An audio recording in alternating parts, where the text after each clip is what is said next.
Sunday evening. Afternoon. Evening, Mr. London. How is everything? Everything good. Everything good. It's all good. For real. As you know, Sunday just come out of the kitchen and cook up and, you know, Sunday chefing. Why you lie, man? Mike, and this is a you too, man. You too. Yo, this is the same man we post up people pictures and say I feel food I discriminate now. Yo, but never did that in my life. It says, and you cook everything you post. I never said that either. Listen. I never say my food, you know. I just put up a picture. Yeah. If you assume it's mine, I let you assume. You okay, my man. Yeah. Well, I don't know, a Sunday evening interview spot in the building, as you guys know. Big up all the viewers, them early out, quick and fast. You know, Sunday is a day in Jamaica where basketball really play, because you know the weekend. So we normally try to make the show be like 1, 2 p.m. So after we can touch the court. And you know, a lot of bubbles there in Jamaica. Right? You have the Grand Spain bubble, Spanish Town bubble. Which part is with that?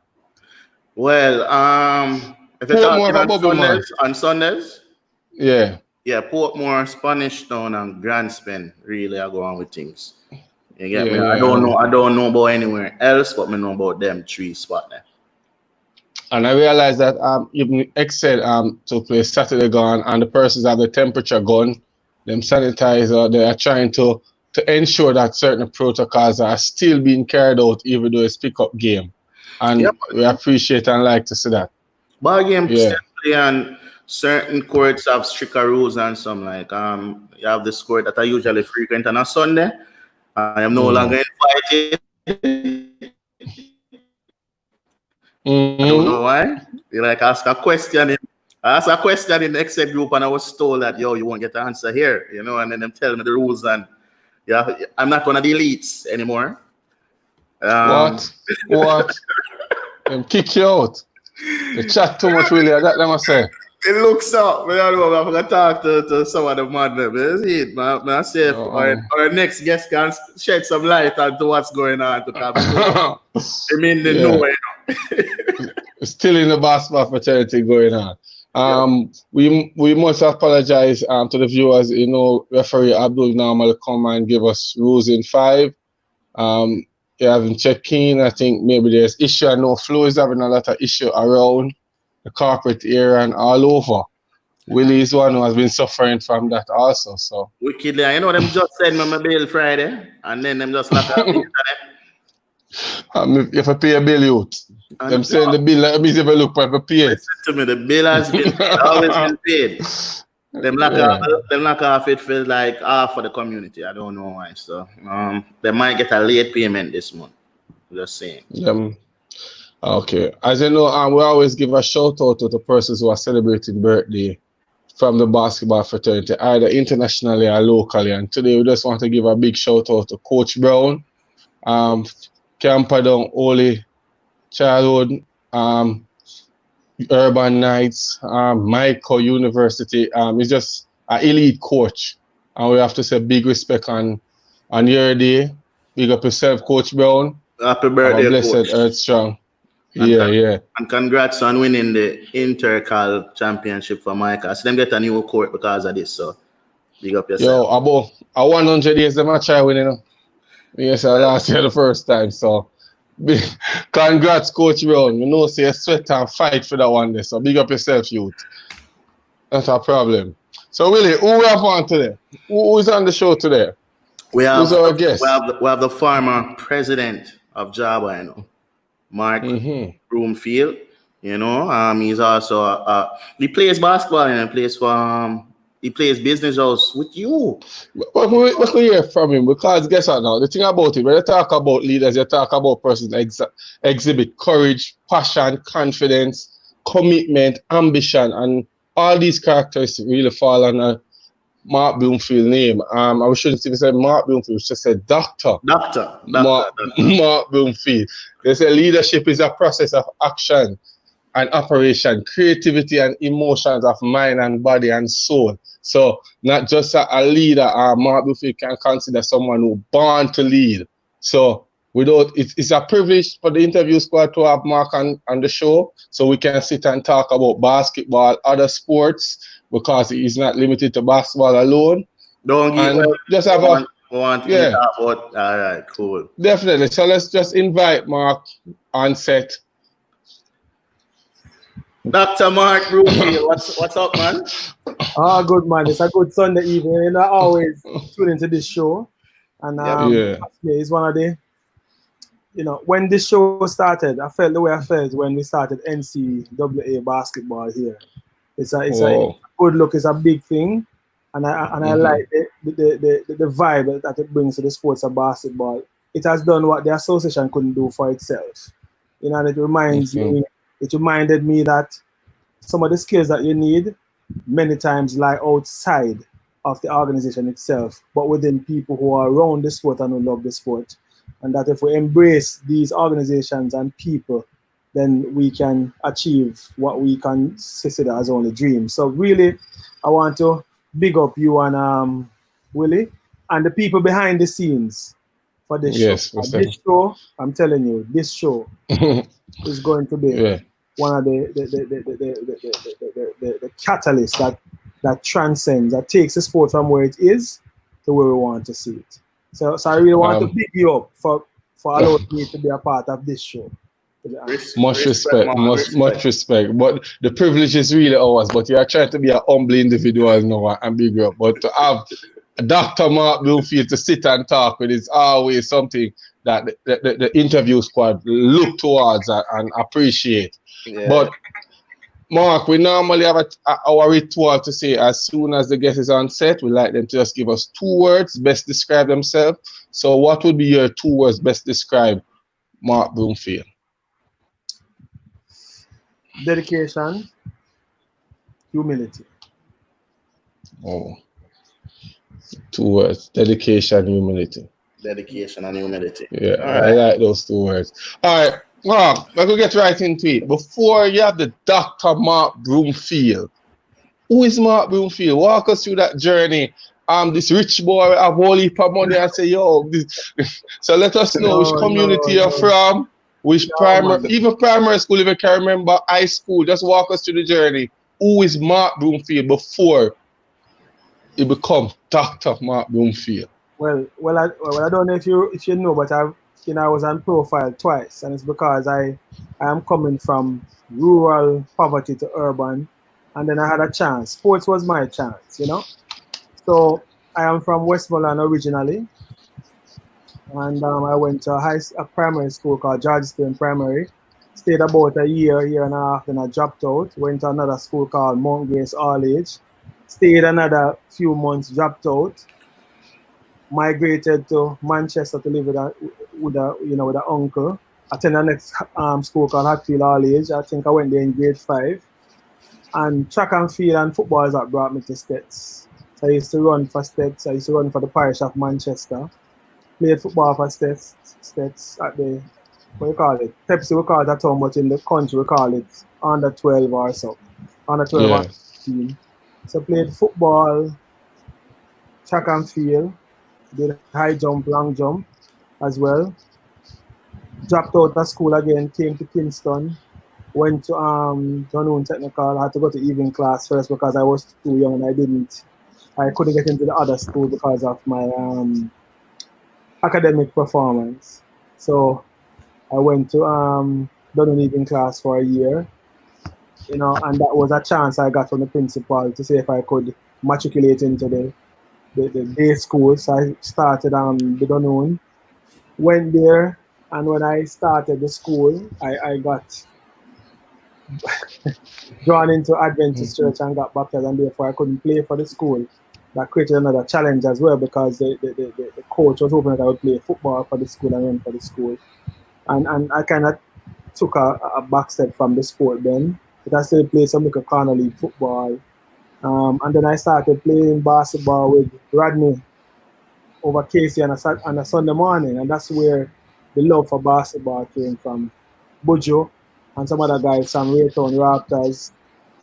A guy named Linda used to wear glasses, Rowan Robinson and those guys. I started to play basketball with them, and so I learned the sport of basketball from kids. You know, watching Magic Johnson, Michael Jordan, Patrick Ewing and those guys play the sport, and I taught myself the game really after high school how to play the sport. And then when I went to UTEC some years after, I played for UTEC for 3 years, played for Braves after that, played for Braves, played for Solofield All Stars. I was there when the team went to Division, went to NBL, and we didn't really want to stay in Division 1. And I've been around the sport ever since, you know. So that's really, in a nutshell, my background. And of course, I went to UTEC and then went overseas to study. Lived in Japan for 7 years, and that's where the whole masters and PhD came from. You know? So that. The man dropped out about 10 school, you know. Yeah, I more really touch on that a little bit. What I mean drop out is the fact that financially are you're just being delinquent, or what the cause was? Yeah, why are you just relocating? Nah, man. You see, my father went away very early, and we were in a state of poverty, and so you know you move to live with an aunt because you're old lady that you won't come to town. My mother migrated to town for, you know, them time the Kingston was like overseas, you know. So she come to Kingston to make life better. Because we who live in the country at that time look at Kingston as New York, you know, it's far. And so when she came, I moved from live with an aunt, and if no cash no come, you don't know anything go, you go live with the next auntie. So they run out of auntie, you start stay with uncle. You run out of uncle, you start finding people. So because of the challenges, you move and stay with other people, and you keep changing locations. If you change location, you drop out of school. So really, I didn't go to much school early in my life. So, you know, I didn't have those skill sets. You know, reading, maths was good because, you know, you used to gamble now and then, so you have to can do like maths to gamble. Because when a man say I have two in your money and them things, you have to can work it out fast. So, you know, it was because of the challenges of poverty and having to be moving from place to place to live with somebody else that I didn't have the experience of being in school for sustained periods of time, and therefore it affected my ability. I was unable to.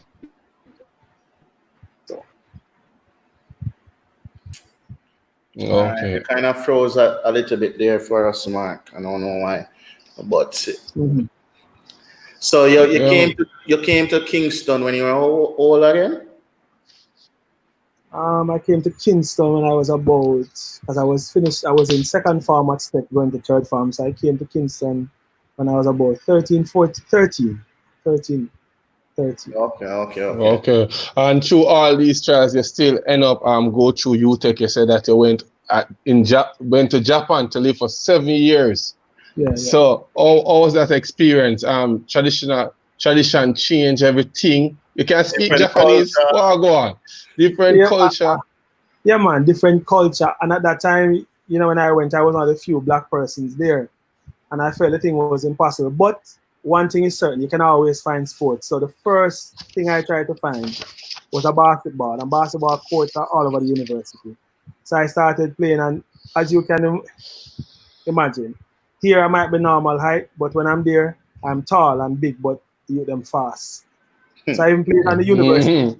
So when I started to play on the university team, by the time I pull the rebound and give it to the guard, you know, if I reach half court, the guys are coming back down in the first year I played. So they were fast. So sports kind of, you know, I use sports to help me to learn the language outside of the formal 6 months of learning the language.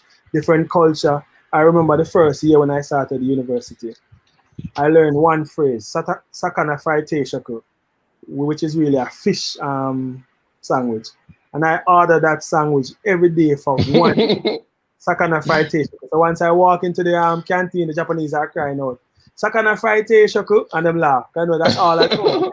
For 1 year straight, every day, for my lunch. Yeah. You know? Yeah. So the culture was different, but being Jamaican, you are loved. And the fact that I played football and basketball means that I am always with some group. And I went there and did martial arts as well. So sports allowed me the opportunity to socialize and to learn. And then the guys respect you because, you know, they see that you are dedicated and you're disciplined and you want to learn. And then they too are very kind. And once you say Jamaica and you say Bob Marley, you know, that was it. And then Usain Bolt came up after that, made the thing even more, you know, more easier for me. Mm-hmm. So, you know, I'll be a Jamaican shirt. I wear them time there. Yeah. Sports was a vehicle, and then I got the chance as well to learn more about the sport from that side. You know, how they did their leagues, how they were able to grow the league, the type of competition that they had, and then I wanted to bring that to the Jamaican space.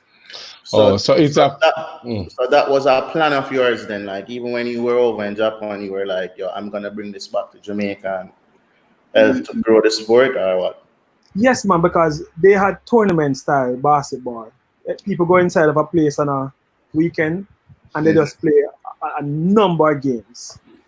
And that's something I felt would have brought the crowd, would have brought enough games, and something that the basketball could adapt here. Because the challenge that we have is funding, and I felt that if we could move 4 teams or 8 teams into a space on a weekend, you could have a 10, 15 games, you would have the crowd, and then that would be able to bring out corporate sponsorship. So, you know, that is something I saw and I wanted to kind of adapt and bring here.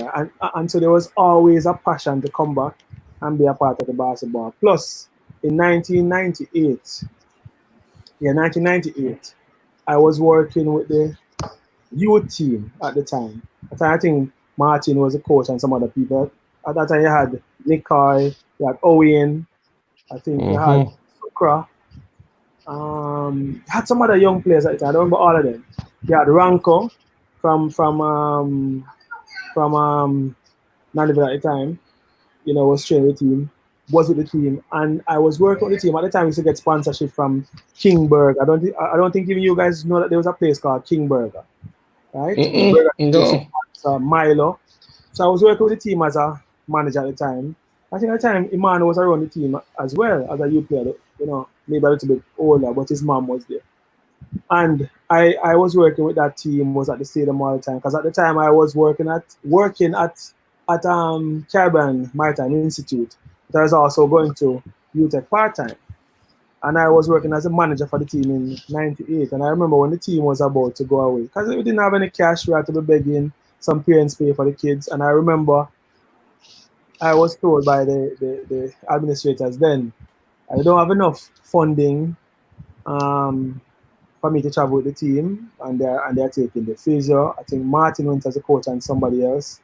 So I didn't get to go with the team, you know? So I was always around the sports from then, in terms of, because I have a passion for sports, because sports is my, sports gave me my opportunity, if you understand what I mean. If it was not for sports, I wouldn't have gone to high school, nothing would have happened.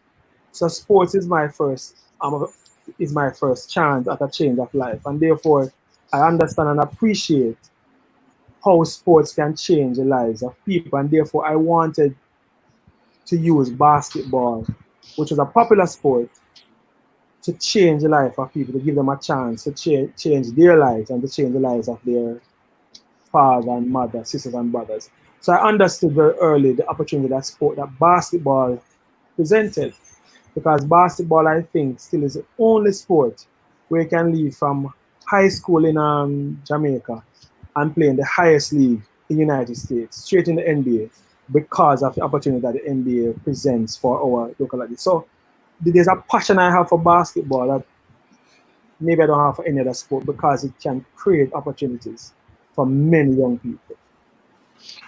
Just we don't reach not in the middle of the interview, we can see that love coming out when you speak about basketball and the opportunity to choose sports. However, Dr. Mark Broomfield, you mentioned coming back to Jamaica. You saw that the tournaments, the games playing overseas and Japan. You say that would be a good thing here. We know you went into office 2015 as the president. Going into the office, as I know, you are going into a leadership position. You have your ideas, but what was the first thing you saw you had to tackle that really with us, you see as one of the biggest hurdle you face going into office to 2015? Tradition. It is hard. It is hard. I mean, I depended on some people because they know the sport. Like somebody like Martin know the sport, but in Martin tough, may I tell you. But he's dedicated to the sport. He would work for nothing, but Martin tough. Yeah. Martin holds something, it's hard to get him and to break. So Marlon, of course, was Marlon, in a sense, outside of Braves, brought me to the sport in terms of the management side of it. Brought me to a journey when I came back in 2009. And I told him I had an interest in helping, and he brought me in, So I also worked as a manager in 2012 when we went to Puerto Rico. And Ajani brought me in as manager then. And I shared with him some of the views I had. And maybe in 2012 was the first time I really heard about the NCAA idea. I was in Puerto Rico, and the manager down there, we were speaking, and she said, we can't even host a number of teams that come to us. And I said, what are you talking about? And she explained the whole summer league, and I, and that got me excited that here's an opportunity where we can change the face of basketball. Because I thought that if we could bring the college basketball here for the youngsters to see it, it will change their approach and attitude towards the game. So in 2012, hearing that and understanding that, I was excited, and I spoke to Johnny, that lady spoke to me, and he said, yeah, man, I want to deal with it.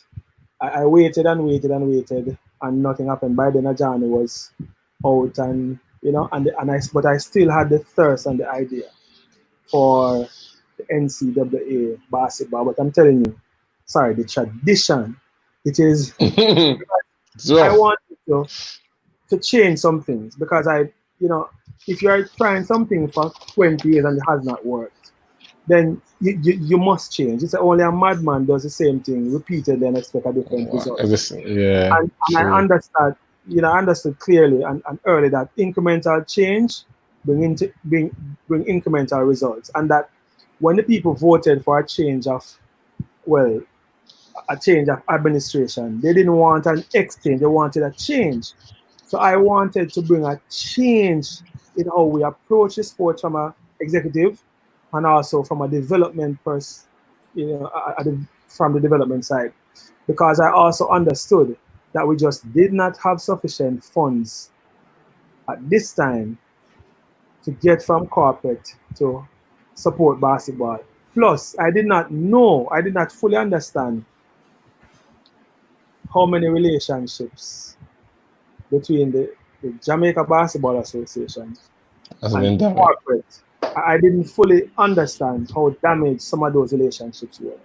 And therefore, that also outside of the tradition that existed, there was a uphill climb from day one to get corporate support, because we had to spend so much time trying to rebuild bridges that were either broken down, knowingly or unknowingly, and we spent most part.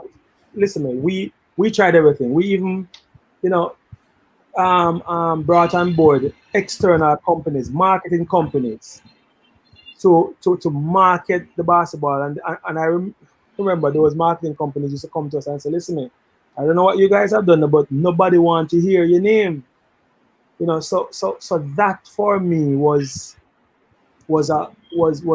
coupled with the tradition, the broken on relationship with corporate, the death of the association, and the fact that I only won by 1 vote.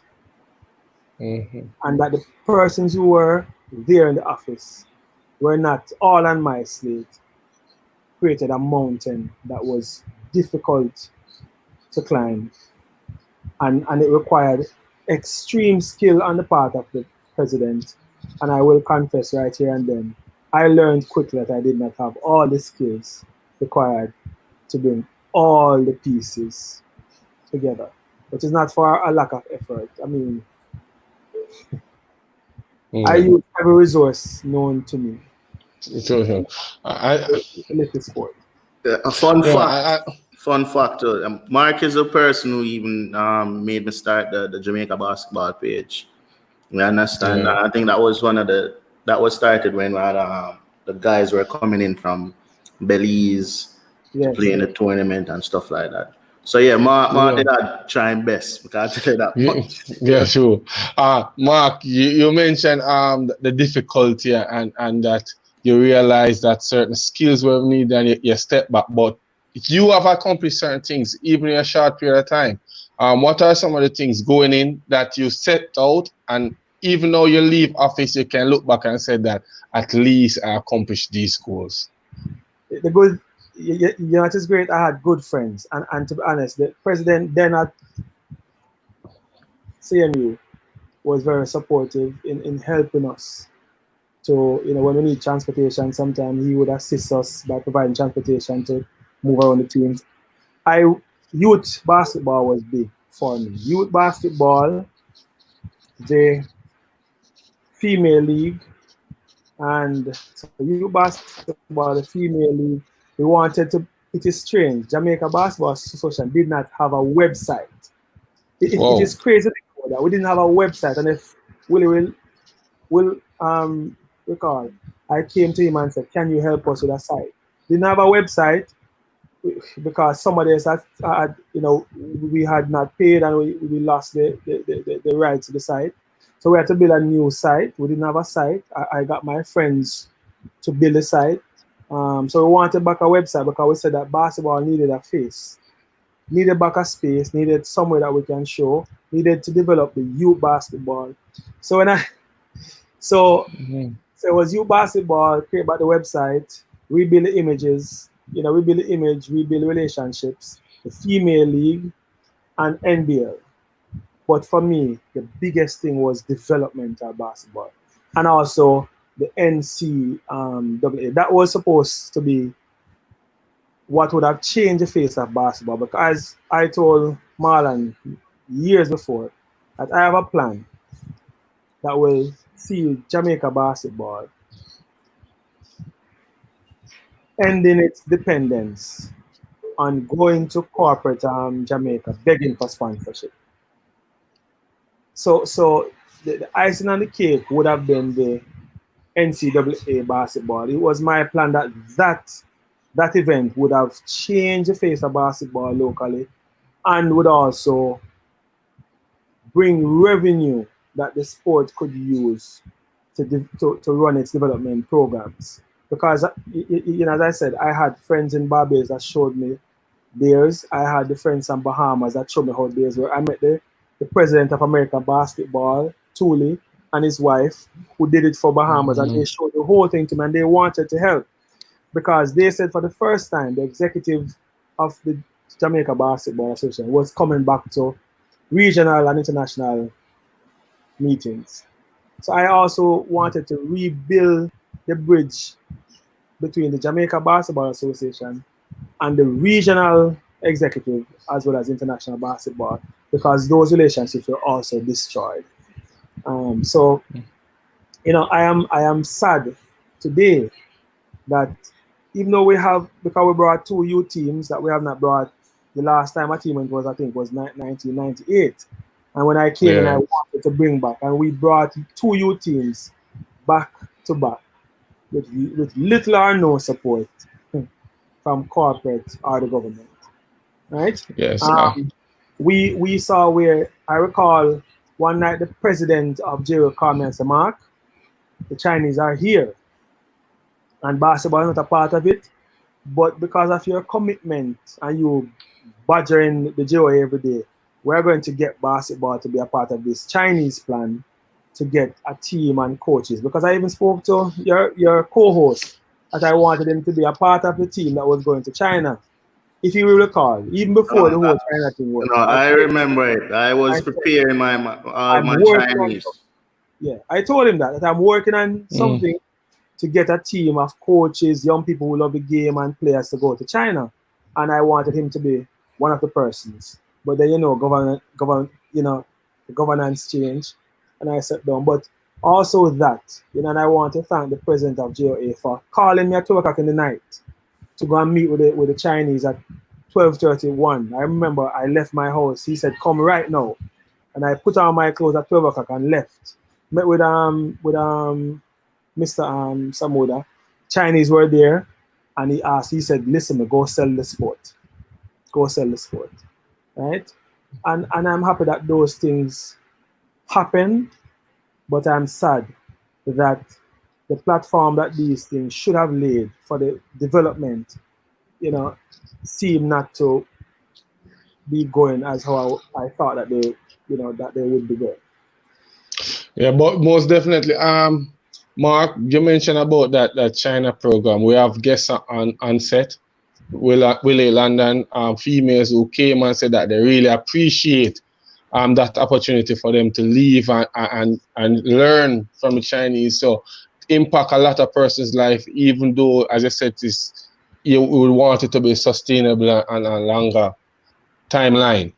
However, FSU came here and we played FSU in 2016. That was underneath your leadership too. And I think that was relationship built from about 5 years I've been working on that program. I mean, it's crazy, when I told some people that I'm going to bring FSU, they say it's not possible.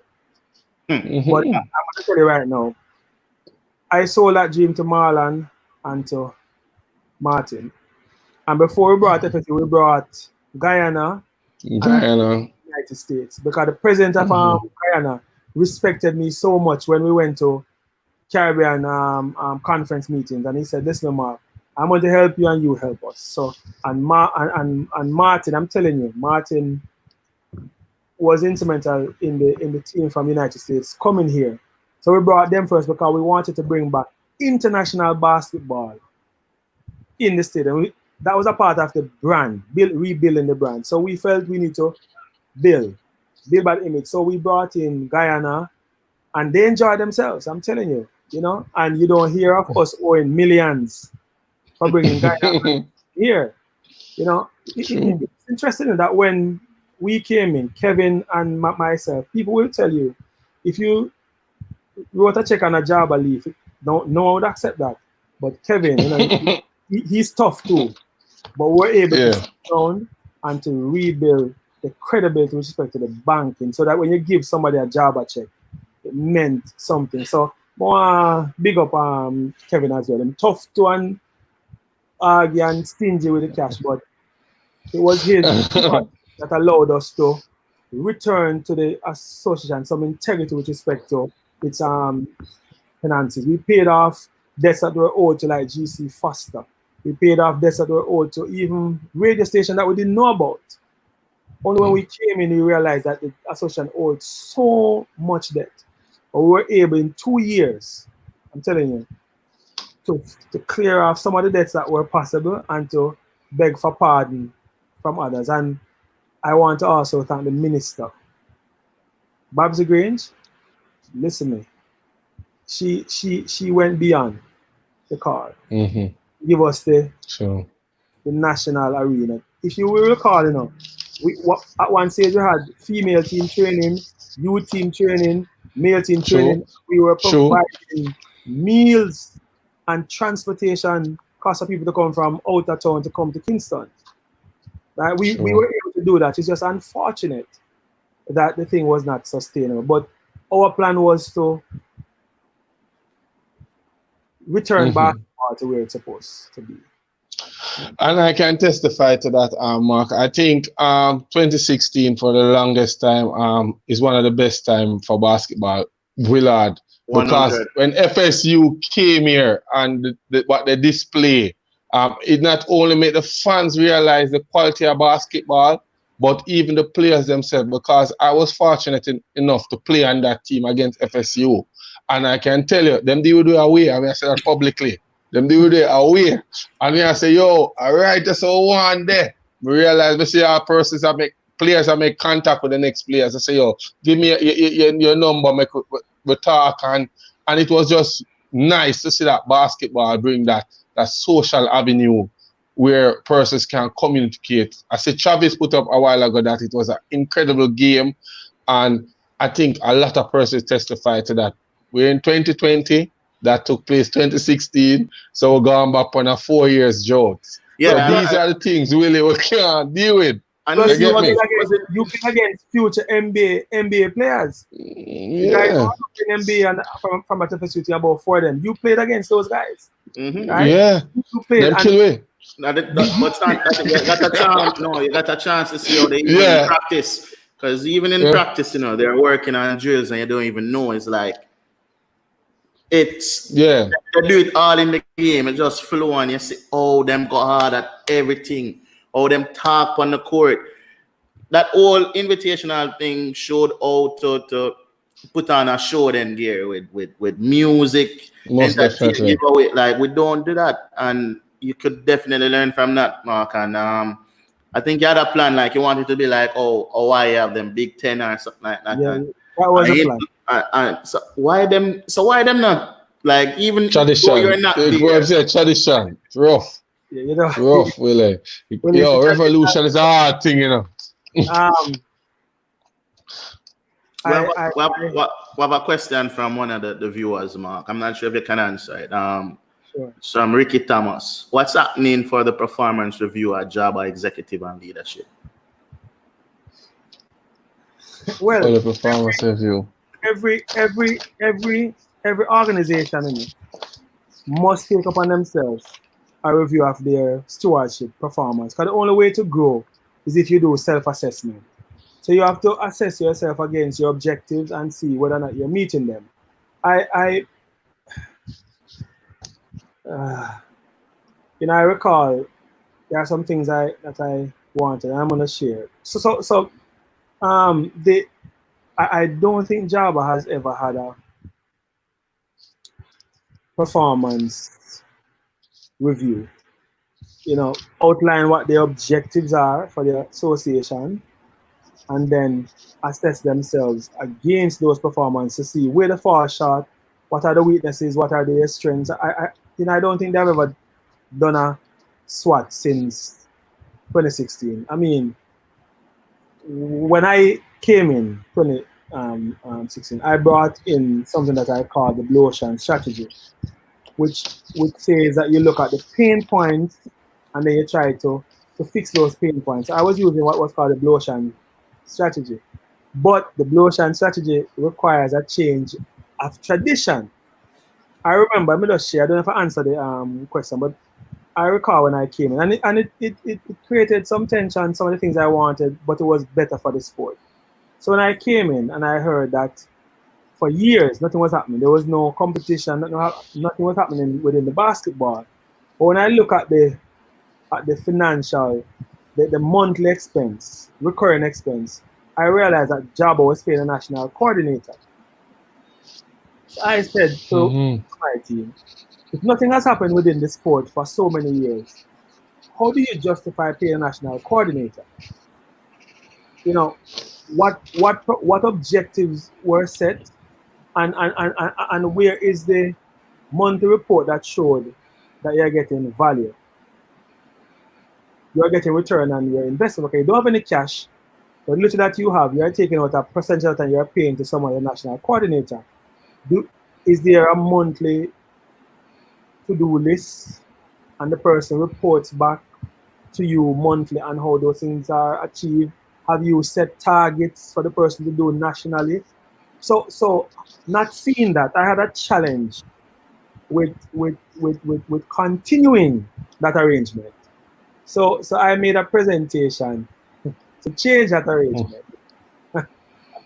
Right? I made a presentation to change that arrangement to say, all right, listen what. Let us break up the amount of cash that we're paying this person.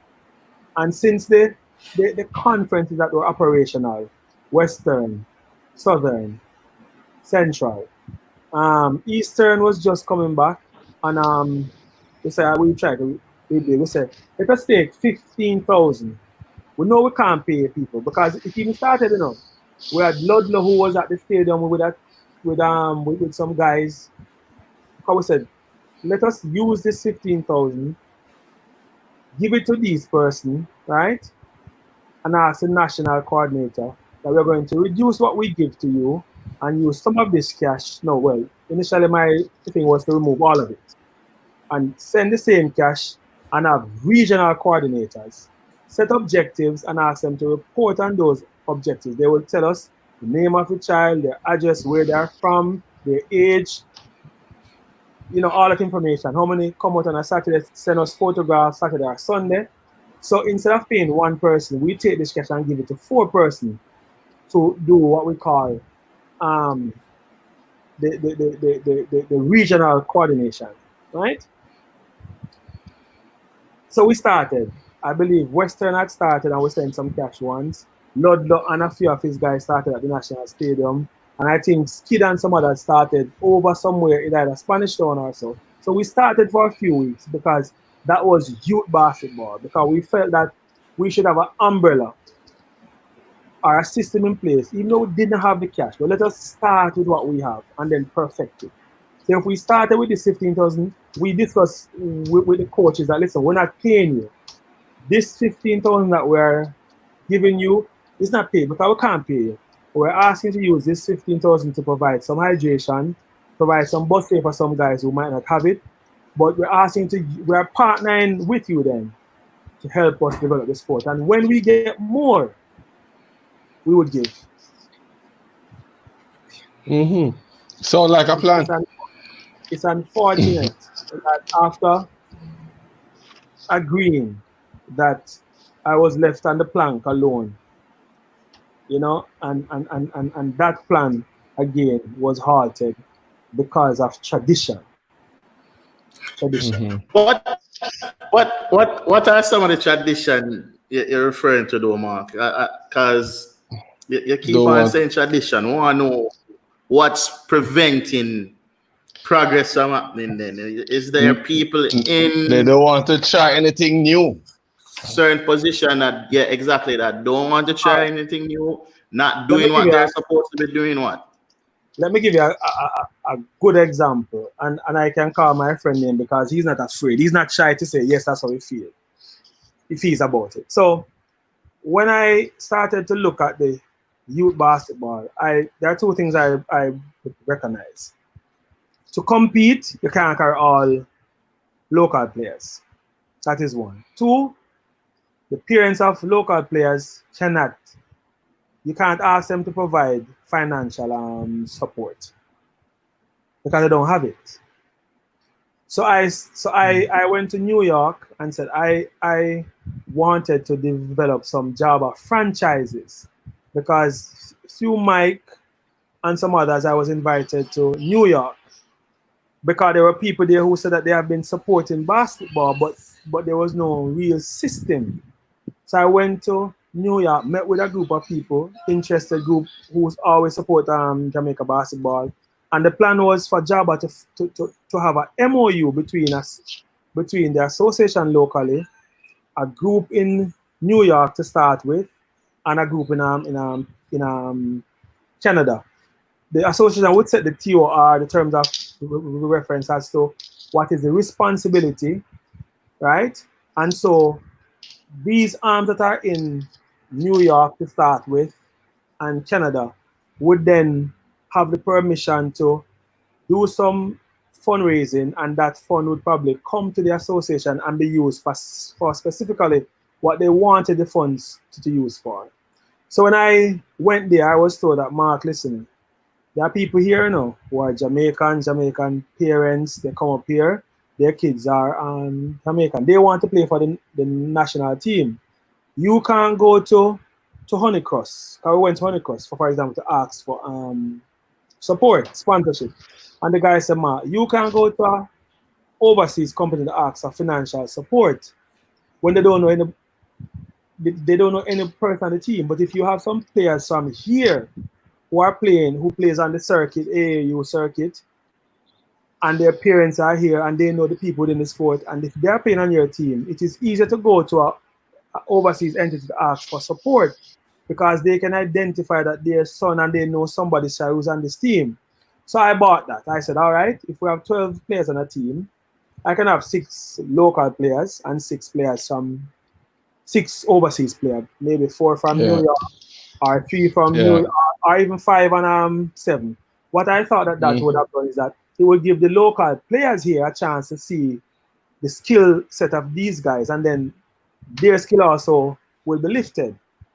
But it would bring us financial support from overseas because we were not getting the cash from local company. We weren't getting it. So I bought into the idea, but of course when I came back and I shared the idea, some of my friends are foreign-minded, and I sell out the program to foreign people.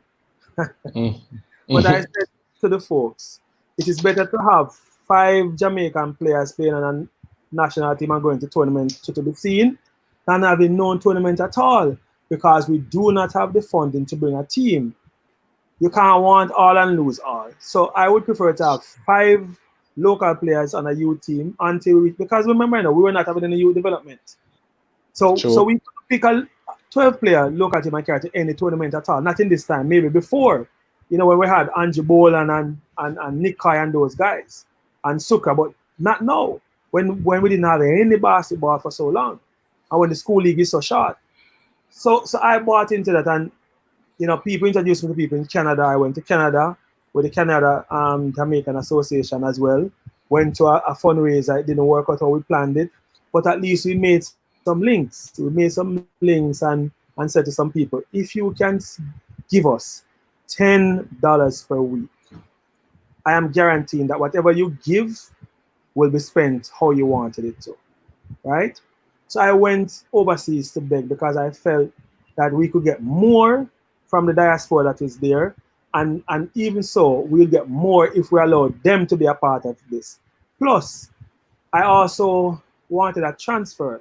So we were saying, maybe once or twice a year, we would bring the players from overseas to come and camp here to play with the local kids here. We'd also bring the local players once or twice a year to go overseas to play with the foreign players so they get a chance to see basketball. So we're talking about a transfer of talent and transfer of learning, because FIBA has a rule that says only 1 player naturalized after 16 can play on your national team. And I felt if we engage these members of the diaspora before they are 16 from the youth program, then when they turn superstars, you wouldn't have a challenge. You wouldn't have to go there and be begging them to play, because you would have already established a relationship and a partnership from they were 12 to 16 years old. Okay. Mark, it looked like you had a plan, man, that could have worked. I won't lie. Yeah. I don't understand why people, I gotta say, it looked like a sellout fit. Sellout. Here comes I don't get it. So they rather not see basketball play then, just there and nothing now going on fit. Have some players come over and maybe it was some past relationships. A man might get burned 20 years ago and say, boy, I'm not going on that route. But really, you and I know, the first time you approach a girl and she said no, you don't say, oh, I won't approach any more girls again. No, you can't do that. You cannot do that.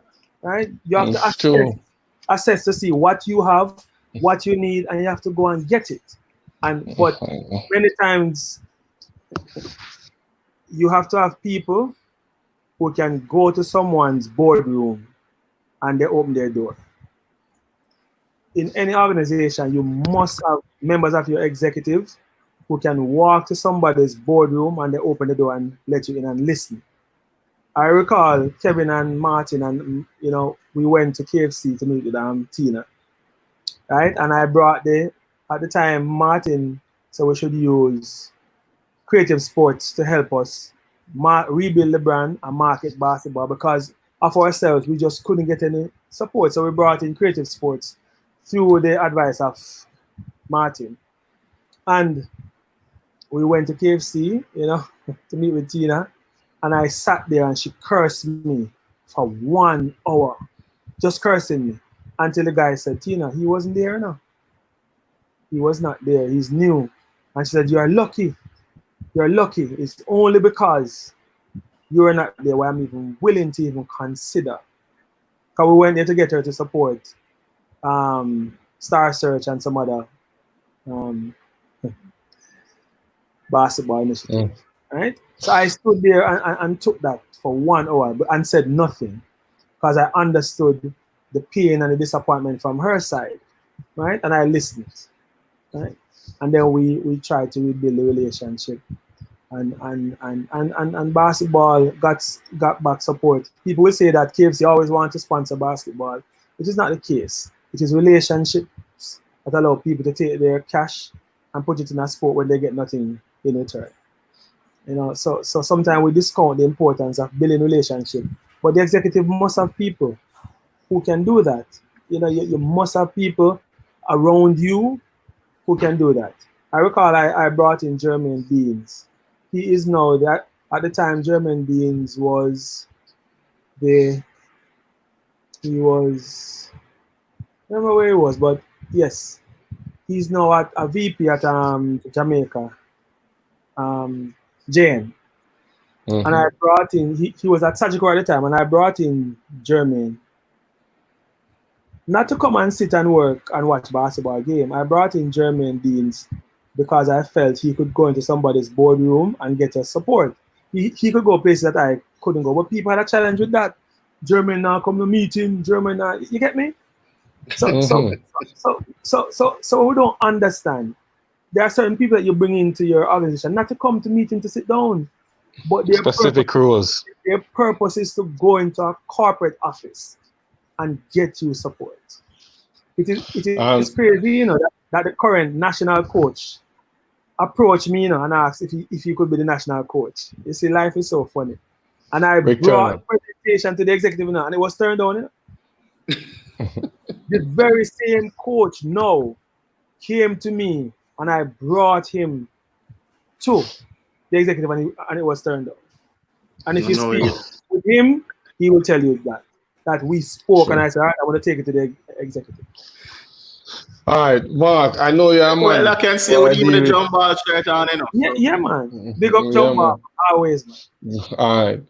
Mark, definitely, as I say, Willard, him show him respect and him speak clear and free without anybody hold back anything. Mark, we know that you stepped from office 2017.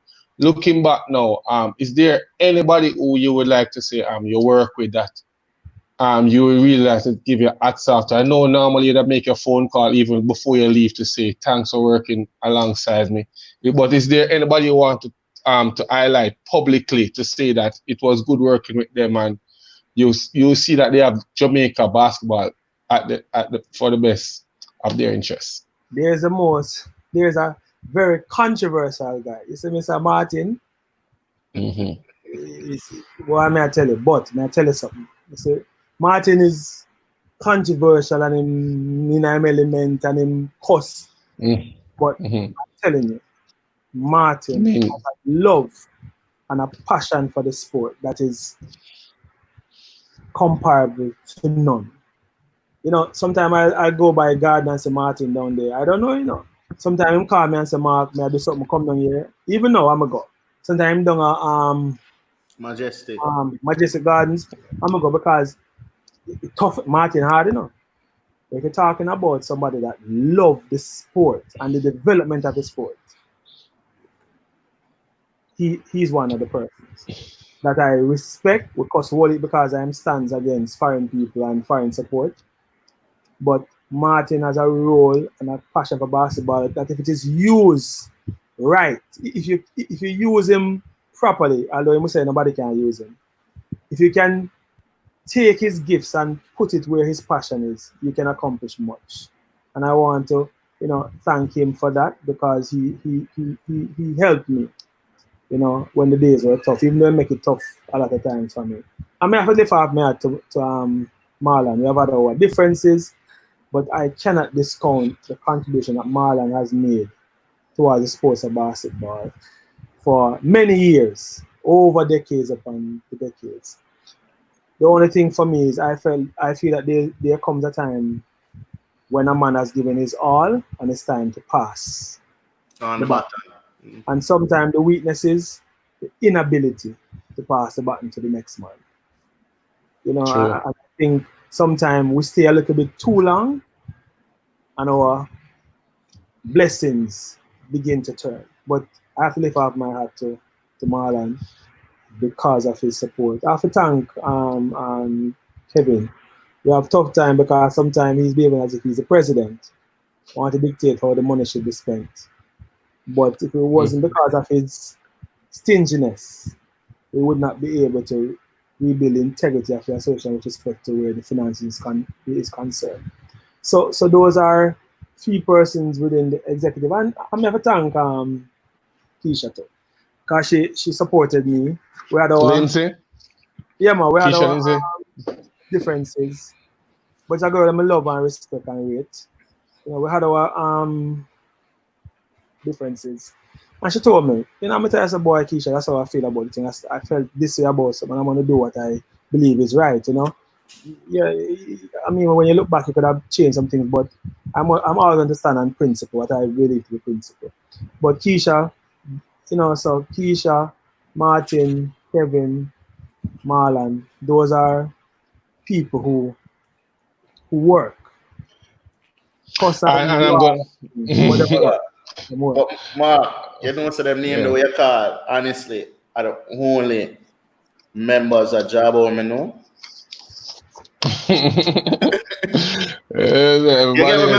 I'm telling you, mode. I don't know nobody else from Jabo except, and maybe it's my fault, but those are the only names that I know from Jabo. Only names. You know, yeah. I want to stop real quick. You say Western basketball, when we came in and the president from Western called me, Mr. Mark, the former administration had agreed to pay off to us to use cricket club. Cricket club banned we from use them, you know, the space. And I said, listen, no man, if Java made that commitment, we are going to pay it. And I'm telling you, we committed to paying off that. I spoke to the people of cricket club directly. Jared Park, yeah. Yeah, man. And that was something that I was happy about. That we were able to clear up that. And I don't want to leave out Remeke, you know. Remeke. Sure. You see Remeke? And Mr. Remeke, sorry. Remeke. Yeah. If you have proper systems and you have proper organization with structure and your objective, Remeke is a head of basketball, in brain full up of things. Remeke is a man where, I remember I call Remeke in a vase to come launch something and he's there. I call him for the next place and he was there.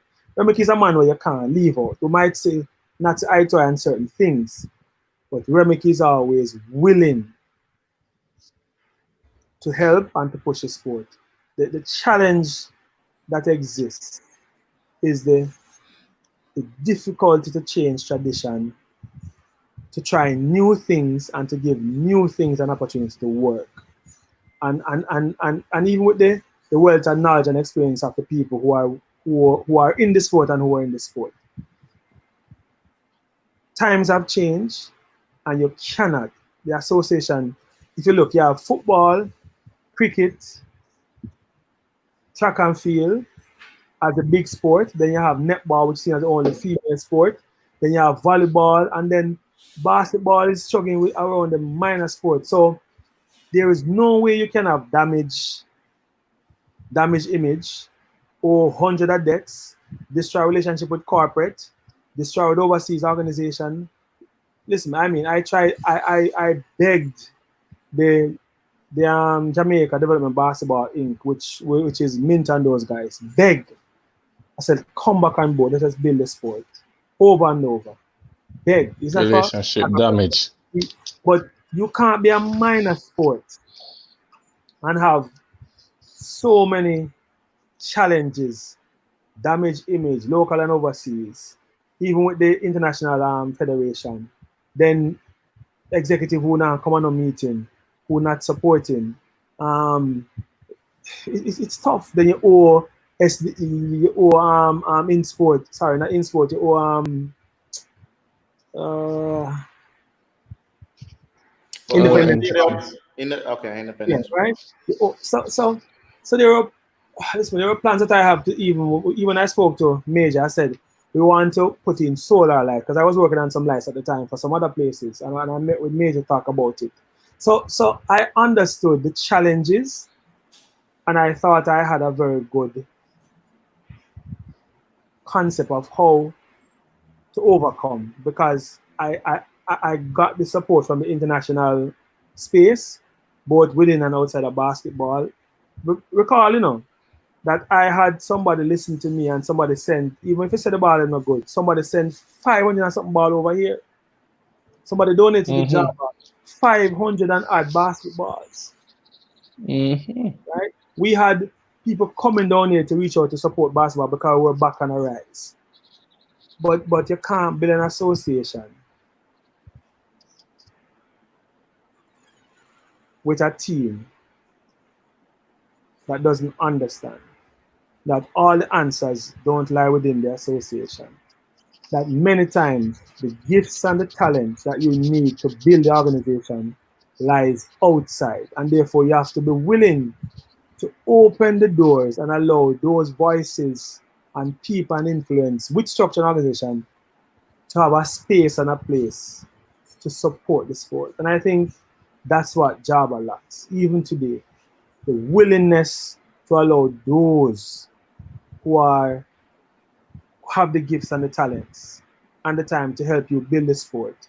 We seem to keep shutting them out because we still believe in the clique of a few who have proven over time that they are unable by themselves to bring Jamaica basketball where it ought to be.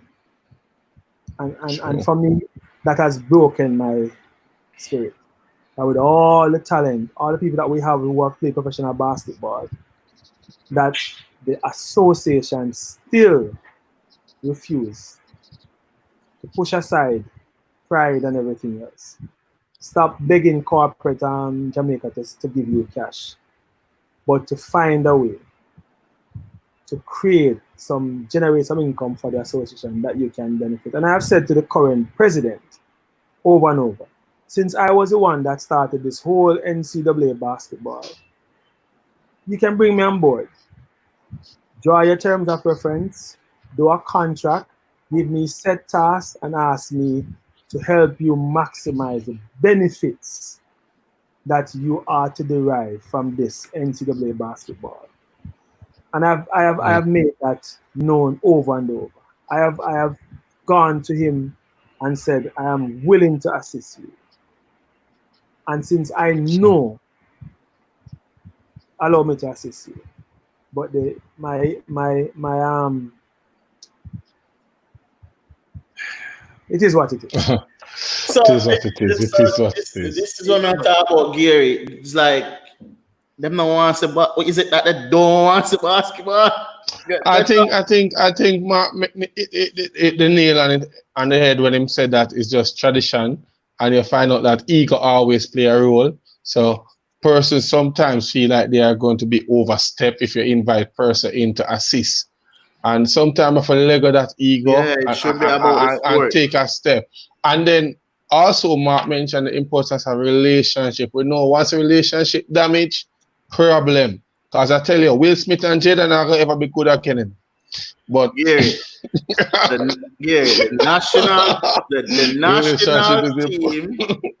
national team drove down to Mobile in AC bus for the play against FSU. Me not see that since.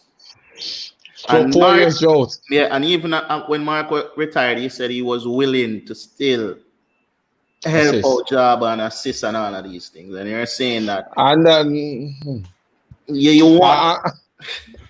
And that's why it leads me to my next question. I'm gonna put I hope I can get a positive twist from this, but Mark, we know for a fact that you are not finished with basketball. We see you on the court playing basketball for Business House, And I can tell the viewers, I am in a group with Mark, and sometimes we have these young players that sometimes make some comments, and Mark is the one to say, listen, man, relax. We're doing it for the sport, take the ego out of it, and he's still trying to lead those young players, and he's on the court, injured, still playing.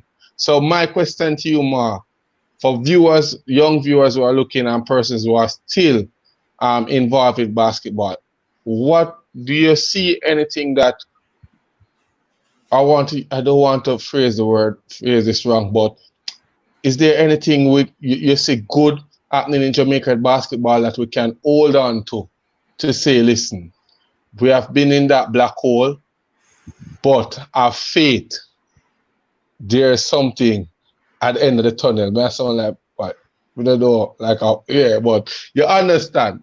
So Mark, is there any advice to the persons viewing now about anything good that you observed going on in basketball up today? Well, you have some coaches.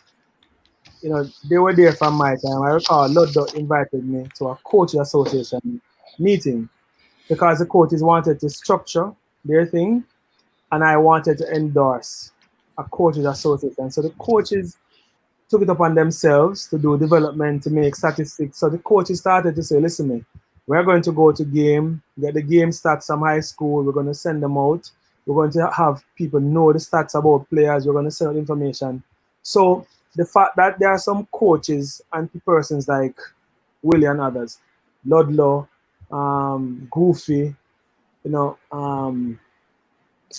Stumbo, DF Black, Lennox, there are some, and then the coach about West and Central. There are some coaches who have Sullivan to develop the sport, to take the information of their athletes and to put it out on the social media space. And that has created a new buzz around the sport. And the fact that the NBL has started back, you know, I think was a good thing. It didn't have any sponsor, you know, and the players were mostly old men. But the fact is, you know, it started. I don't say anything about the female league, but I've looked out west, and first, I don't know if you have noticed it, but look at the competition that's coming from Western, both high school, college, even the players, and even the NBA that was started there. The quality of the basketball you're seeing from out west is a testament of the fact that they have changed the game and they have a structure in place that they are using to build the basketball in the western part of the country. I have seen you know, the new coach. I've watched his program, and I think his drive, again, his efforts to rebuild the image, you know, using social media, interviewing players, is a good thing because you are then putting the sport back in the minds of people, and you know, the more stories you bring is the more you rebuild. But all these efforts are good.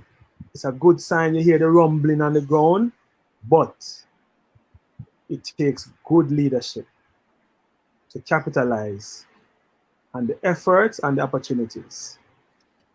Good leadership is required. True. Facts. I did I go win? Did I go in?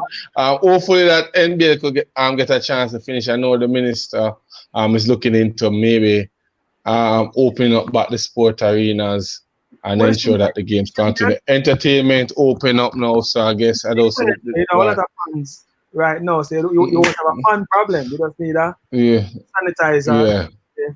I'm sure Jabba can buy those, so you can test the players and you can play, because it created a new buzz that you don't want to stop. Once things start, like the president and his executive need to know buy some or get some donated and start by the thing. Give a starting day to say we are going to start back, because you don't want to have fun anyway in the space, right? And you can have a necessary social distance. And let me state it. I saw people showing the other day the basketball court, stadium court. We went, when I came in 2016, we went to SDF and we had a plan to. I spoke to the president of the swimming, aquatics, and they showed me that they have what they call an arrangement, which is a keep and care. So they maintain the pool, they manage it, and they, earn fund, because if you go to the swim, you have to pay. And I wanted the same thing for basketball, right? And I had a friend who was a part of I had a few friends at FBA who I begged and budgeted and Mr. Remeke and selected the type of service that we wanted, because we didn't want the netball one. So people might be seeing that now and say, oh, this executive is doing great. But those things is the effort of Mr. Remeke, myself, Mr. Martin, and the others who went, toiled day and night to get this court back up. Day and night. But we just didn't want the court, because in the past, when basketball had the court, you could go there and see a church having a service and you can't use it. You know that, right? Yeah. So the plan was a keep and care. So we maintain and keep the facility. So we had the key, we maintain the place. If somebody need a place to rent, they wouldn't go to independent. Yeah. They would come to Java. They wouldn't go to IPL. They would come to Java, because Java would have the responsibility to manage and to maintain the court, and you pay whatever fee, right? So then you could use the facility also to generate some form of income based on the type of games that you want to have. I remember in the past, you would see football playing over there. They went to the court to play football, and you couldn't play the basketball. I've never gone in national stadium and said basketball playing on the football court. But hey, that's a thing. That's something you want a keep and care arrangement between IPL and basketball. And I hope the right ears is listening, or that is the plan going forward, the keep and care, because that really sounds like it makes sense. We need a whole overall. We need a keep and care. We have a few questions. And I'm not talking about basketball. So Western Basketball has asked me to be a part of their and I have consent. Okay. All right. So you heard it first. No, it could be first. I know I said so. Viewers, you just heard. I'm gonna sell out Slayers. Slayers, no. Slayers. I'm just saying. Falmouth would have a good team. That man tries. Ruan can. No man. Falmouth really put again. If Ruan can still play as a startup and Slayers, something wrong, Bridget. All right, but all right. Willie and I was a part of a discussion, and yes, I know that plans are being put in place to finish the NBA league. No date is being set, but discussion is taking place. So we just hope that everything goes smooth with that. My question to you, Mark. Oh, I asked from the viewers, this one, and I'm not sure if Mark can even answer it. I guess I'm probably feel as still the president. Where are the funds that the government supposedly dispersed to each sports association to take care of the usage of IPL? How job was supposed to owe IPL? I don't know if that's something you can answer, man. All right. When I came in basketball, I learned that the association owed $20 million. Real and imaginary. There are some of the debts that I was not going to honor, because the evidence provided to me was not sufficient for us to use funds to pay debts like those. But the IPL that was there, I went to the minister, met with the major, and asked him that if going forward we could clean up our books and pay our monthly expenses, if they would over time forget what we owed. I think somewhere in that discussion I heard a quiet yes. What we went to the minister to ask for is that we wanted the national teams to be able to train inside on the board courts, because we were tired of destroying the knees and ankles of our people on the concrete. So what the minister did at the time was to allot a sum, and that would go towards, so an amount was given to IPL for the sporting organization to be able to use the indoor facility without incurring any expense. So during my tenure, I don't think we incurred no expense from IPL for using the facility because the minister had given an allotment. Even we brought FSU, we brought Guyana and the other teams from overseas. When they and even national team trained in the national arena or the indoor sports center, there should have been no costs incurred by Java because those expenses were taken care of by the Ministry of Sport, who we met with as an executive. Well, the president of the sporting organization met with her, and there was an arrangement that she made to alleviate the strain on organization, especially in preparation for national events. So it wasn't cash that was handed to the association in my time. It was an allotment to IPL that would cover the use of the facility. So Java should not have incurred any expense where that is concerned for use of the facility. Okay. We have another question here from Linford. Even recall that I had school league finals playing on the board court. I remember you have Camperdown versus Calabar was played there. The finals. Yeah, I asked for the game not to play outdoor, but let the game play indoor, and we had that. Sure. And you had a very good turnout, but now they have to go all the way to Spanish Towns. I don't know. Linford have a question too. I'm not sure if you can answer that too. If you can shed some light, Mark, when we were getting sponsorship, is it that we were not generating income while we generated so much debt and money from the sponsor? All right, Java had no way of generating income. It gets a subvention from SDF every month. It paid an administrator to sit at the office monthly about, I don't want to say, I don't know if it's my right to say how much, but they paid an admin assistant to sit there. They pay a national coordinator. So if a cash that Java gets monthly, it is paying salaries to 2 individuals. A national coordinator, it is paying an admin officer to sit there, and it also has to pay its overhead, which is its rental to IPL. So Java has no method of generating funds. Not like in the days when we used to carry can and beg a roadside for national team. Java has no income generating activity. We during my time, I spoke to Speed at the time, who was then president of volleyball. I spoke to netball president. I spoke with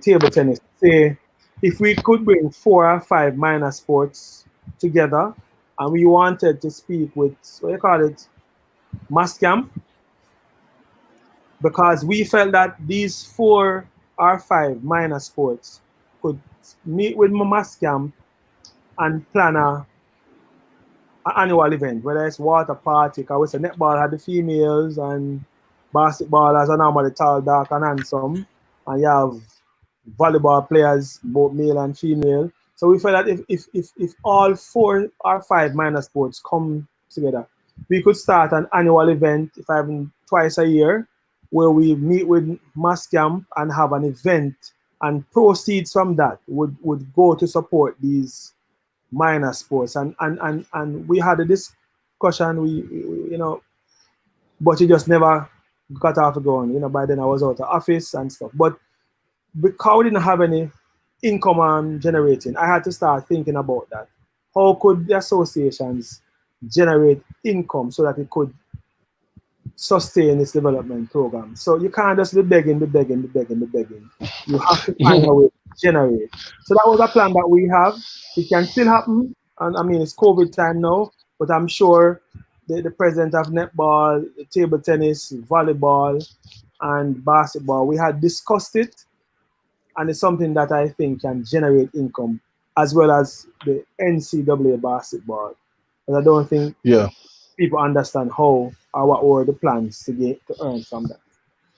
Yeah, Willard, I totally love unity, and I always embrace that. But when you talk about a fundraiser and generating funds, I don't think even basketball need to team up with anybody, because you look at it. We had an interview with Sirani, who play basketball. We know Idonia, who's a crowd puller, play basketball. Conscience is a crowd puller who play basketball. Just embracing, as you mentioned, around us can be something to generate funds. Because if you have those 3 names you are mentioned at mass camp, it will be a full house. Right there and then. Willie, you're mute. You don't realize. yeah. So, you know. Still coming to interrupt. I say, yo, we have Dufton as master of ceremonies. Dufton as ceremonies. So, we really have something we can plan a nice fundraiser from the basketball fraternity. A lot of persons here can pull crowd. I don't up on the list. A Conscience. You don't need no more. Sean Paul play basketball. Sean Paul play basketball. But again, we need to step out and realize, yo, we need to meet, greet, and create relationship with these people. Mark, my question to you. Look, I spoke to him, sing Taros Riley one time. And him said, Bridget, when you ready. So this was something that was Taros said, Bridget, when you ready, I'm ready. Right? Sure. So this was something that we wanted to be big. And I brought in other sports because they too needed the support. And I felt that we would have been stronger together. You know, we'd ask the netball players and the volleyball females to work as, you know, hostess and the nice thing, and, you know, many things nice and thing. Yeah, facts. So those were some plans I had, to be honest. You know? But Mark, I feel I need to approach the president and tell him, say, yo, listen, man. Just let me work. Just let me do what I need to do so basketball can grow. And you want him work. Approach it. Mr. President, I need you to really listen to what man, and let's get this thing growing and make it bigger than it ever was. Definitely unity we need right there. Because as I said before, we listened to Mark, Dr. Broomfield from the start, and great ideas. Person keep posting it in the chat. I like that idea, good plan back and forth. But as you know, sometimes, as I said, there's the tradition, the bad relationship, and all these things. But we let us see if we can clear it up, work together. Mark, my question to you, you love challenge. You love challenge. Because you mentioned basketball as a minor sport. But no, you sit in that seat of a president from the weightlifting federation. So you take on a next thing now, Mark. Talk to you about that. Talk to you about that journey and why weightlifting. All right. But you know, we have always been in the gym, right? It's something that we love. And it's not just weightlifting, because initially when I came back in 2009, I was the one that went to former president of CMA, Fritz Pinnock, and started rowing. So I'm a lover of sport. Willie will tell you, I brought sports to Caribbean Maritime University. Went to Tankwell and built the netball and basketball myself. Had to row and build the basketball. I painted the court myself. So I'm a lover for sport. And when I came out of basketball, I was approached by president of GOA, and I told him I wanted to start some new sports, because I am seeing that we need to expand what we do, and that was his goal as well. And we settled around weightlifting. And then, we registered the company in 2018, and then the journey started. And I'm telling you, it's tough, but I'm excited, because now I am learning about how many that we had weight lifters who represented the country in the Olympics. And you know me, I love networking. So once we started, I started to search for those who were in the sport, and I found some people.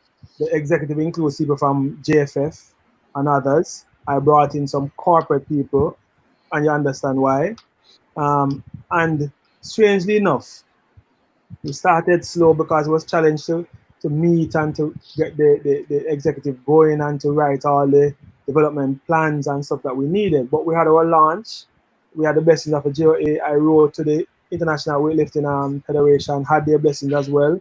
The COVID kind of changed some things. And since since May, June, I've been having a lot of calls from the president of Canada, president of the Pan American Federation, from the president from Bahamas, from Trinidad.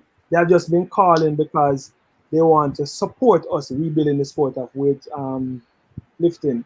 Because this sport, believe it or not, as a region, it is this sport is in our top 5 performers. So of all the sports that we do, weightlifting is in the top 5 and top 10 sports for the region, which means we do well at this sport. Well, we didn't have anything from about in the 60s, if you saw the thing. Yeah. Now we are starting about the sport, and weightlifting as a sport is the foundation for all other sports. So we have found some place, CrossFit 876, old fitness gym down by Uenden Drive, and we have some lifters locally. We have some from overseas, and right now I'm telling you, what I wanted for basketball, I'm getting it for weightlifting. I have support unlimited from overseas, Canada, Bahamas. I spoke to the Bahamian president this morning. I spoke to Panama's president this morning. I spoke to the Canadian president. Even from Japan, the president, we have been meeting online. And they just want to support. So it's for us to continue to rebuild, to lay the foundations, you know. We have a little social, a little IG page that we add things. So we're building out our website. We are building out our structure in terms of the bank account and those things, so that when they send the support, it can go into an account. Because you know me, you know, every cent that a man sends must be accounted for, must be used within the sport. So we have interest amount of Montego Bay. You know, we want to develop parish association. So by next year, we want to have Kingston and Montego Bay and Manchester. So we're building out the sport as a foundation for all sports. And very soon, you are going to see high school now saying the strongest high school. So a man can talk, but you have to come lift the weights and show that your school is the strongest school. We want to say we lift champs. You know? I was going to say, Willie, born to lead. Mark is born idea, to lead, man. It's an idea, man. And like when Mark will sit down and tell him plans and all, yeah, man. He would acquire funds, even basketball. I know, so once Mark launch the Jamaica Weightlifting Federation, I know it's going to take off. I'm not ask no question. I put him in the burner seat early, you know, Willie. Because as I know time I go against you, I put him on the burner seat early. Mark, tell me who is in this picture? Am I you that man? Peddler man. Oh. The man doing thing here. I got that going on. Special thing because let's Peddler. Yeah, man. And from viewers who are watching, yes, he's related to our Peddler. Ryan Peddler. Who play basket. Yeah. Ryan Peddler? Yeah. You see it? So you see the sports them are getting together without. This man, you know, let the Peddler, you know, started his train himself, taught himself the sport. Had his own, and Urban Knight has been using his gym for years. Ryan, man, because Ryan Peddler. Yeah, man, no, so Ryan Peddler was related, man. We do a little research, man. I'll make a class and realize so. And also, I realized that not only male, but you also have female going along. So, who is this individual on set? This is Maya Taylor from Canada. Okay. Yeah, man. Yeah. I spoke to her dad. They must have we're not shot. Remember, and I was going to find the people we need to find. Her dad is her coach. She's ranked 6th in the world. And he has said whenever we start, he's going to come here with his daughter and support us in terms of train and also for our lift off. Yeah, man. Okay, cool. So on the road, a basketball is on the road to Paris 2024. We see that Rick Turner, and you're now on your journey also. So how it looking on? Well, we positive. We have some lifters from overseas, but you know we had a meeting last month with the Pan American, and they invited me on, and they said, listen, we know that you have people within the diaspora, but we want you to develop local talent, and we are going to make some funds available. I don't know if I can say it here, but this morning, you know, I love Babsy. I think she has done wonderful for sport, and I reached out to her this morning to say, I need to get your help to get some support, either from Japan or China, to bring in a trainer, a coach to develop my coaches. And she has said, listen to me, put it in writing and send it come. So, you know, before the day done, I jump on my computer, I type up something and send it to the minister, yes, an international coach, to come and develop our local coaches, but to have someone with the expertise, someone else that can help develop the athletes, because 2024 now passing. But I want local people, not just members of the diaspora. I want someone that we have found locally to be standing in our gold, black and green, representing. Yeah, and if you need like a crew,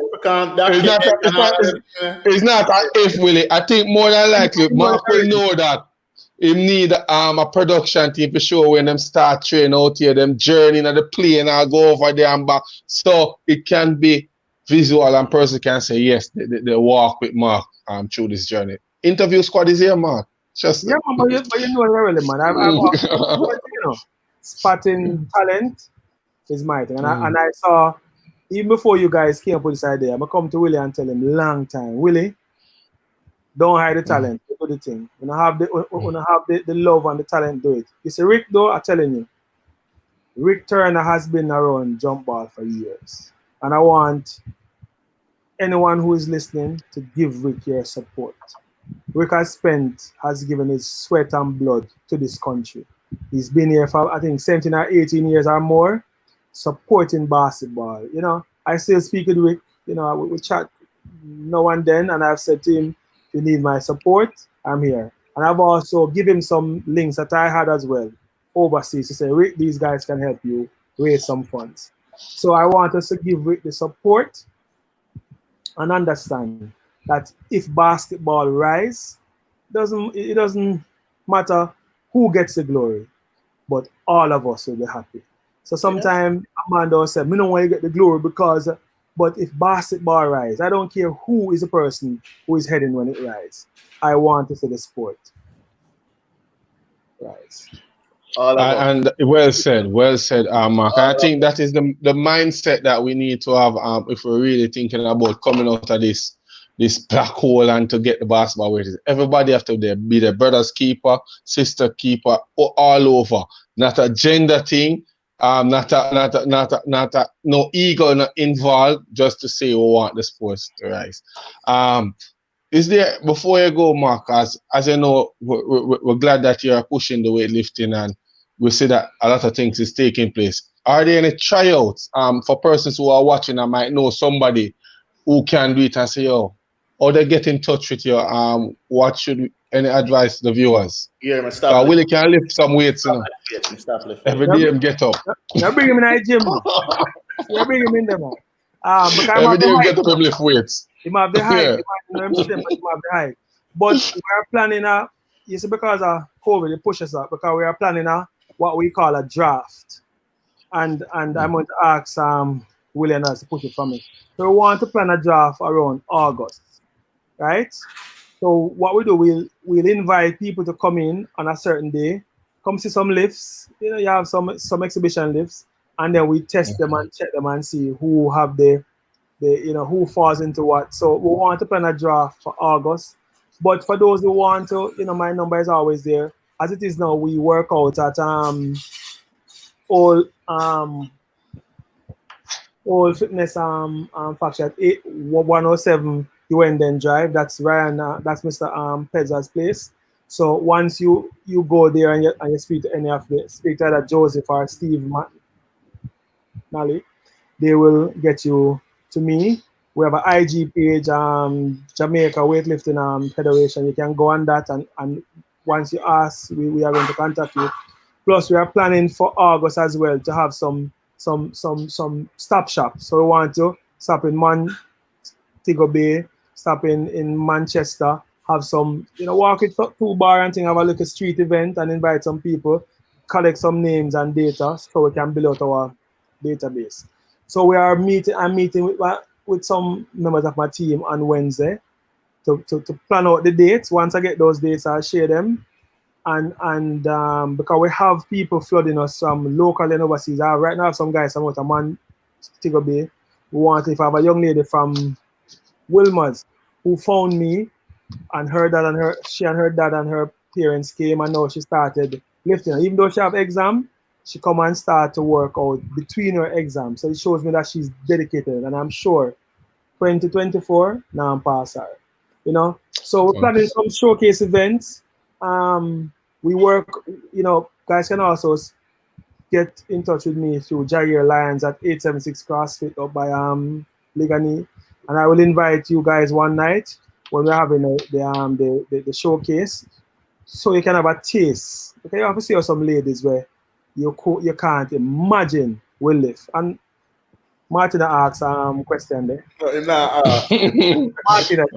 Martin said no one knows what stuff was a bad name of Java in corporate Jamaica, which was a legacy of him not gonna call the name, but the Messiah. I don't know who that is. I try to see if we can fix a bad name there, Martin, but I tell you, it's rough. But I think I help out, man. You can't just walk us. And Martin need to come on the show. Martin is I'm not a cameraman, this and that. Martin, you need to come from the show. We need to talk with you. Stop hide from the camera. I don't know what you do. Are you wanted, man? Yeah, man. Bye from camera. Message on away and talk. But again, Willard, this Sunday evening we got a chance to sit with Dr. Broomfield and listen to ideas and ways forward, and he realized that he didn't mention a lot of, he mentioned the negative, but also show the way forward, and that is what we want. First is not just to highlight the problem. We don't go to school just for the problem. We want the solution at the end. And I said, it was a lovely discussion. A lot of ideas come from it. I hope that the proper person, the persons who are in the seat, view, listen, and learn and see.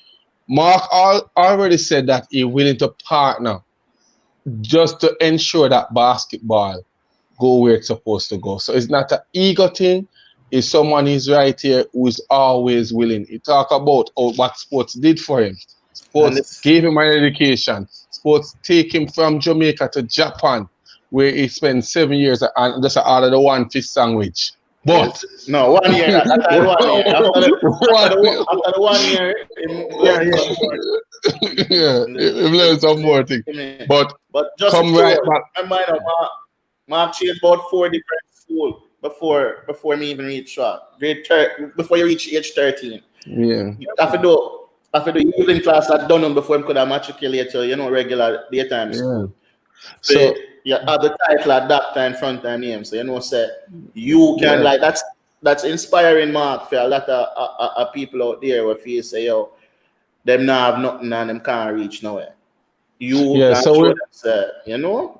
So you're on the show not only to talk about basketball and weightlifting, but I know for a fact your story within itself is inspiration for anybody watching, because you said you couldn't even read properly and all of these things. However, today we don't say Mr. Mark Broomfield, we say Dr.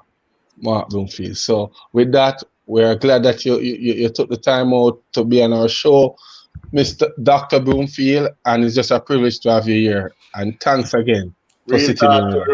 Enough time we talk about true. Yes, we beat him regular, we cost him regular. I'm deep with step on the court up there, but it's Ruan too. I tell you. Yeah. Ruan are really you. Ruan love basketball, man. Ruan. Them youth must walk up on Heroes Day and get one of them award there. For them youth, this is Martin, Ruan, Marlon, Remiki, Calvin, and them man there. Chicken. Yeah. Mr. Castle, man, not everybody, but them youth here, them people are real people. They might cuss and quarrel, but the passion for basketball is there. Not change. Them youth are get paid for work. I think that's one of the next thing. We don't want to talk a lot about what we're lacking. However, I think that is something we need to look into to honor these persons who keep the sport going, even when the sport don't do anything, because you have those regular faces that is always there to say basketball. Even if them vex about something, them then at the arena vex with it. Them not left the sport, them come at the sport and vex at the sport. So them still show support. Before you leave, and one of the things that we wanted to, when I was there, and sad I didn't get to do it, was a basketball Hall of Fame. And because I wanted a place where you could say, like a man like Gunner, to score 100 points in that game. A Roger Marshall. People don't know these players. So, at the time I spoke to the minister about having an award. And I think Martin, we spoke about having an award and dinner ceremony to honor those who play the sport. But as I said, the things them just get fall by the wayside. But you need to have a basketball Hall of Fame for once every 5 years where you honor those who have served the sport. So maybe the interview squad, you can lead that to plan a basketball Hall of Fame and dinner award where you just do some research on some man, run it on your thing, and then we pick one, and every 5 years we honor one, every year we honor one. But we have to find a way to honor people who have served the sport. As you know, interviews is all about development. So once it's a good idea, I know Tanya is taking on notes because we try to ensure that good ideas don't pass us by. So it's been written down as we speak. Again, thanks to the viewers for tuning in, watching what is going on. And funny enough, don't be surprised. That name mentioned a lot on set. Don't be surprised. Sooner or later, I know for things are in the making. You might see that name on set. So we can show all those everybody have them story to tell, man. Bring him on, man. A good, despite, a good youth still, Yeah. He did his thing. It was the people around him who were supposed to ensure that he stayed honest. I tell you that. Yes. Most definitely. All right, viewers. For this, I'll put back my backstage and then close off a bit. All right, Mark? Okay, so I respect again, Mark. And thanks, Mark. It was very... William, I ask him to lift your band here. I ask him to lift your band. Respect. We soon ban them. Yo, Jerry Mark Jordan, big you up the team. Thanks for tuning in the room. For tuning in. Yeah, all right then. We'll have next week, Gary. All right. For next week we're going 2 days, Wednesday and Sunday. But let us just talk about our guests for Wednesday. As I said before, electrifying on the coach, Shanika Smith will be here with us. It's going to be a wonderful interview. Females tune in, males tune in. It's just going to be a joy sitting with this young miss and talk about basketball. She has a lot of experience. As you can see, 2013 WNBA draft pick by the New York Liberty. She's now assistant coach for St. John's University. Also, it's just a lot of things to talk about, and she's always in our chat. And about basketball, definitely. Yeah. She wants the love is there. Basketball grew and reached a level in Jamaica. So, but females, tune in to this one. You see me? Come support. This one I got big. Males tune in to because she has a lot of ideas, a lot of connections, and you never know. So just tune in for this one. Yeah, man, most definitely. So again, interview squad, we're trying to reach near and far. We're trying to support the basketball fraternity. So for all who know Ted, Ted, that's what I said, Ted. If you know Ted, you know who me attack. When I link up Ted, they have a little thing go on Friday. We're not going to disclose it, but link up Ted and just show the support. Gary? This Friday? Yeah, man, this Friday welcome. We can promote it, man. Which part I got them? The people that know, man, will never reach thing. I don't know if you want me to promote it like that. You see me? Because you don't know the COVID area now. You get okay, cool. But just link Ted.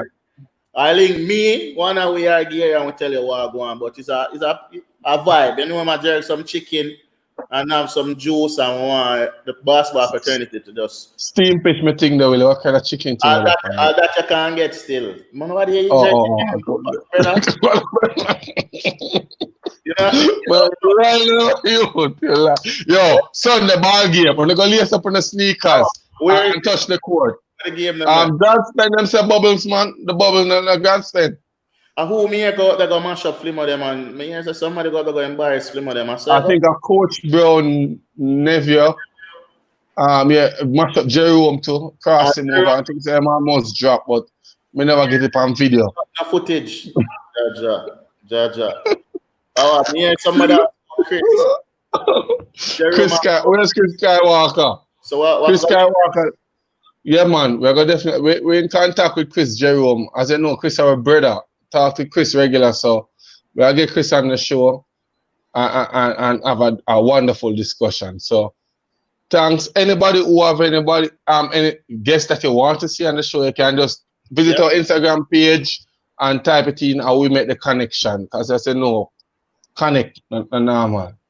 Alright, so you want to go there. Alright, Friday everyone and just link up, text up my go on. Yeah, understand? Right, we stay up here talk about you. Yo. The man I got my jerk chicken. Not about brother, that's man. Yo, I am out. Interview squad in the building. Peace out.